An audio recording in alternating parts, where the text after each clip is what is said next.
దేవుని పరిశుద్ధ నామమునకు మహిమ కలుగునుగాక.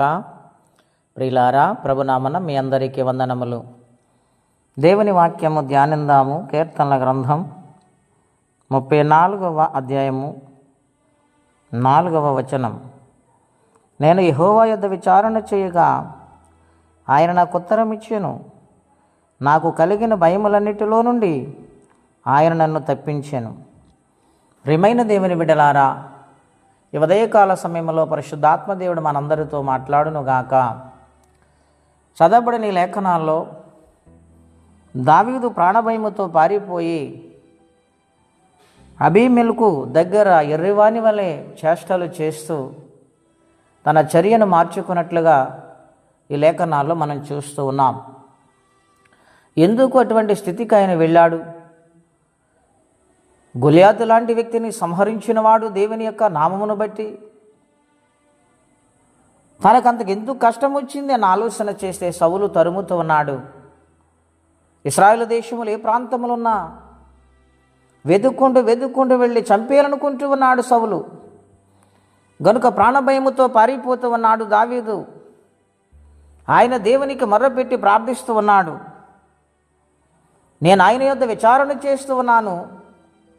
నా విచారము, నా ఆలోచన, తలంపులు ఆయన సన్నిధిలో మొర్రపెడుతూ ఉన్నాను. నాకు కలిగిన భయములన్నిటిలో నుండి ఆయన నన్ను తప్పించగలడు అని ఆయన వైపు చూస్తూ ఉన్నాడు. ఇటువంటి పరిస్థితులు ఉన్నాడు ఆయన. ఆపదల్లో ఉన్నాడు. మరణ భయం వెంటాడుతూ ఉన్నది. నేను ఈ లోకములో ఉంటాను, ఉండను, ఇటువైపు నుంచి రాజు వచ్చి నన్ను చంపేస్తాడని భయముతో, ఆందోళనతో ఆయన గడుపుతూ ఉన్న దినాలవి. ప్రియమైన దేవుని బిడ్డలారా, అటువంటి పరిస్థితిలో దేవుని సన్నిధిని ఆయన ఎన్నడూ విడిచిపెట్టలేదు. అన్యాయంగా నన్ను ఎందుకు ఈయన చంపుతూ ఉన్నాడు, నేను ఎదురు తిరుగుదాను అనే ఆలోచన కూడా ఆయనకి రాలే. ఎంత గొప్ప మనస్సు అండి దావీదుది. అందుకని మరణాపాయం నుండి, భయాలన్నిటిలో నుండి దేవుడు ఆయన తప్పించాడు. ఉన్నతమైన స్థానాన్ని దేవుడిచ్చారు. ఈ ఉదయకాల సమయంలో ఈ లోకములో జీవిస్తున్న మనందరము కూడా పరిశుద్ధాత్మదేవుడు మాట్లాడుతున్నాడు. ఏ యొక్క పరిస్థితిని బట్టి నువ్వు భయపడుతున్నావు? ఈ కుటుంబ పరిస్థితి ఏమైపోతుందని విచారిస్తున్నావా? ఈ రోగమును బట్టి నేను చనిపోతానని భయపడుతున్నావా?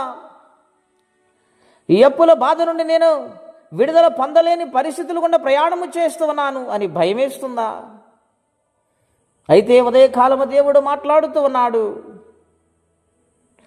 గొప్ప ధైర్యం ఇచ్చే మాట. ఆయన యొద్ద విచారణ చేయగలిగితే ఆయన ఖచ్చితంగా నీ ప్రార్థన ఆయన ఆలకిస్తాడు. దేవుని బిడ్డలారా, గనుక దేవుని వైపు చూసి బిడ్డలుగా మారాలి. నిత్యముగా దేవుడు జ్ఞాపకం చేసుకుంటాడు. గనుక విచారించకండి, దేవుని వైపు చూడండి, విశ్వాసం ఉంచండి. గొప్ప కార్యాలు చూడబోతూ ఉన్నారు. ఈ ఉదయకాల సమయంలో మరొక మాట మనం ధ్యానిద్దాము.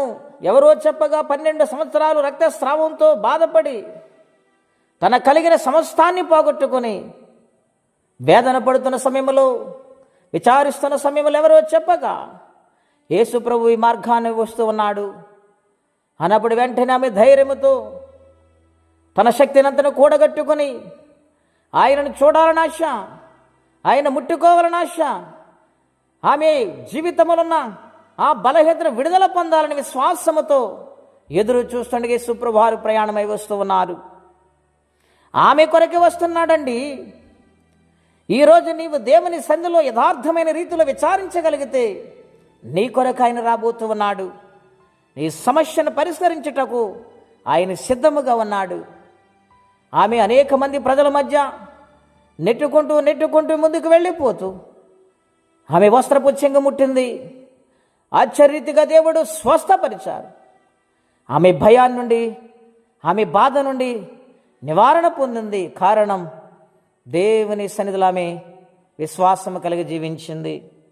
ఈ ఉదయకాల సమయంలో ఇటువంటి సమస్య అయినా ప్రభు వైపు చూడండి. దేవుని యొక్క సన్నిధిలో విశ్వాసముతో అడగండి. ప్రతి పాపమును ఒప్పుకొని క్షమించమని ఆయన పాద సన్నిధిలో శరణ కోరితే ఆయన జవాబిచ్చే దేవుడు, ఆయన విడిచిపెట్టే దేవుడు కాదు.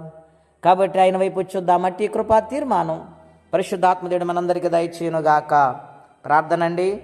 అత్యంత కృపగలిగిన దేవా, మహోన్నతమైన మీ నామం కొరకే వందనాలు. నీ యొద్ద విచారణ చేసినప్పుడు దావీదును రక్షించి రాజుగా మార్చావు. మా జీవితాలు సమస్యలన్నీ నీ మీద వేసినప్పుడు, నాయన విశ్వాసంతో ప్రార్థించినప్పుడు గొప్ప కార్యము జరిగించి సమస్యను విడిపిస్తాను వాగ్దానము చేశావు. ఆ వాగ్దానం పొందుకొని భక్తి జీవితం కలిగి ఉండి మీ ఆత్మ సహాయము ద్వారా ముందుకు సాగిపోవడానికి కృపనివ్వండి. ఎవరే కష్టంలో బాధలు ఇబ్బందులు ఉన్నారు వారికి నీ సహాయం పంపించమని యేసుక్రీస్తు వారి పుణ్యనామములో ప్రార్థించి వేడుచున్నాము తండ్రి. ఆమేన్. దేవుడు దీవించునుగాక.